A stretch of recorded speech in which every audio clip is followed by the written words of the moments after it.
Hi there, it's Richard Little from Your Land Partner. This is day 25 of 100 days of videos, giving you all the fundamentals about property development, the do's, the don'ts, and the possibles, and the absolute definitely shouldn'ts. So today I'm going to talk about TPOs, so tree preservation orders. Not very exciting for some people, but very, very meaningful for developers. So just first of all explain what it is. It's exactly what it says. It's an order, so it's a restriction on trees or bushes or all sorts of things. It's not just big trees and fancy oak trees and old oak trees and things like that. You'll be surprised that TPOs can be on relatively newly planted stuff, and it can cover whole areas rather than just individual trees, etc.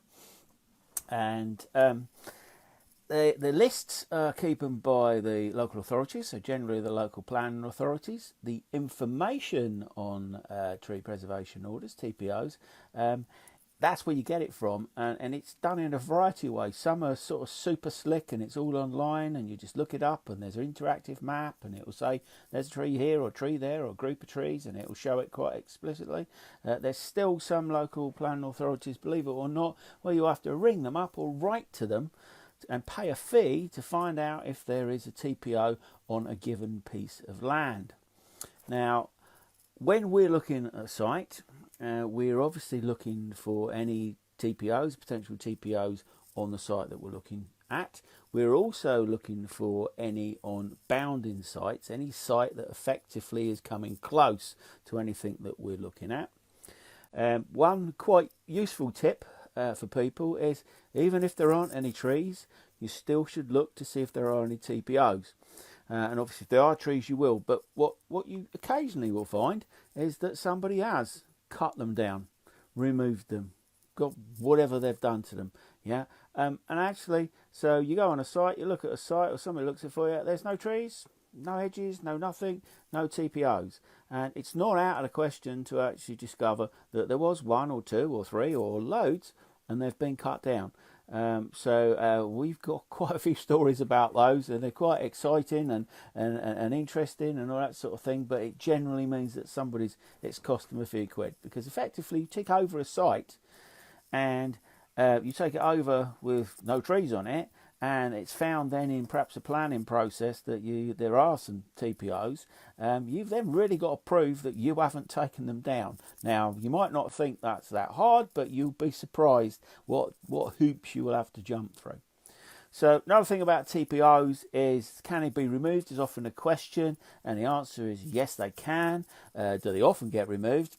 More often in some areas than others. So you've really got to prove that either the tree or the group of trees or whatever it might be is either doing some damage to the structure of an existing building, and or it is diseased and it actually needs something doing to it, obviously taken down or whatever it might be. I think the key thing here is, do not ignore them, because it's a dangerous business. You'll hear all sorts of people sort of say, oh, you can go in prison and all that sort of stuff, and actually I believe you can. I'm sure we've seen it written down somewhere.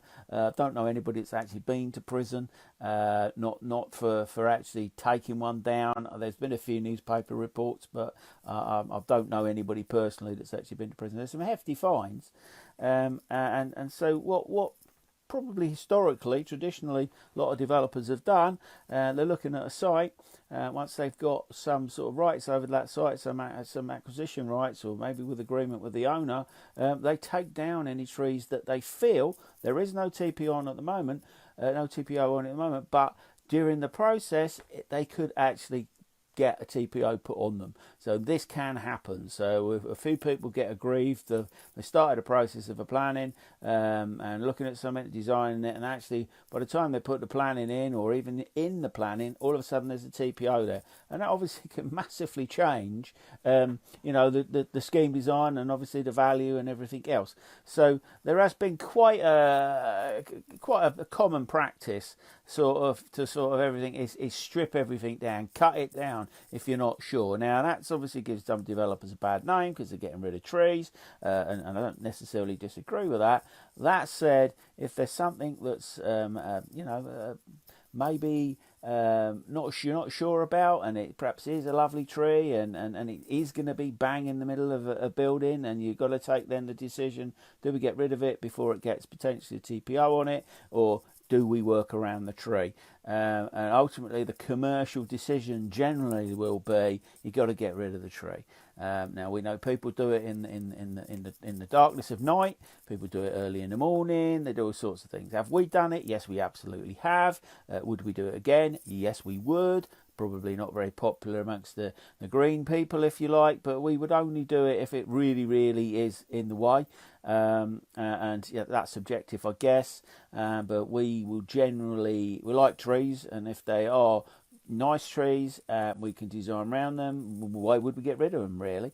But I think that there isn't a massive amount to talk about in terms of TPOs, but just be mindful of them, and just make sure you've checked the records, and you find out if they are there, and if they are, what is the restriction on them. So let's say if we have got a magnificent oak tree and it's in the middle of what is a field or a garden or something like that. So what's the implication on actually developing it? Well, we're obviously going to be building a certain distance away from it. You're going to need to do that, not just because the tree people say so, but actually because building control, warranty providers, etc., are all going to insist that whatever you're doing and the foundations, etc., are going to be sufficient distance away from trees. So this is why we also look slightly away from tree preservation orders, but trees that are in adjacent properties. So actually, could they become a problem in later years? You've got no rights over them, whether they become TPOs or whether they don't. You've still got no control over them, but actually it could influence your design. So actually, again, whether they're TPOs or not, if they're on adjacent properties, make sure you have a little look. Is there a weeping willow that's been there 10 years and it isn't that necessarily that big, but in another 2 or 3 years it's going to be massive? Well, when you come to submitting your scheme design, whether there's a TPO on it or not, trees, hedges, bushes, etc., will often be taken into account when the planning officers are processing your application. So TPOs is one thing, but trees all round. People love trees. If you've been in an aeroplane as often as I have, we've got a lot of them.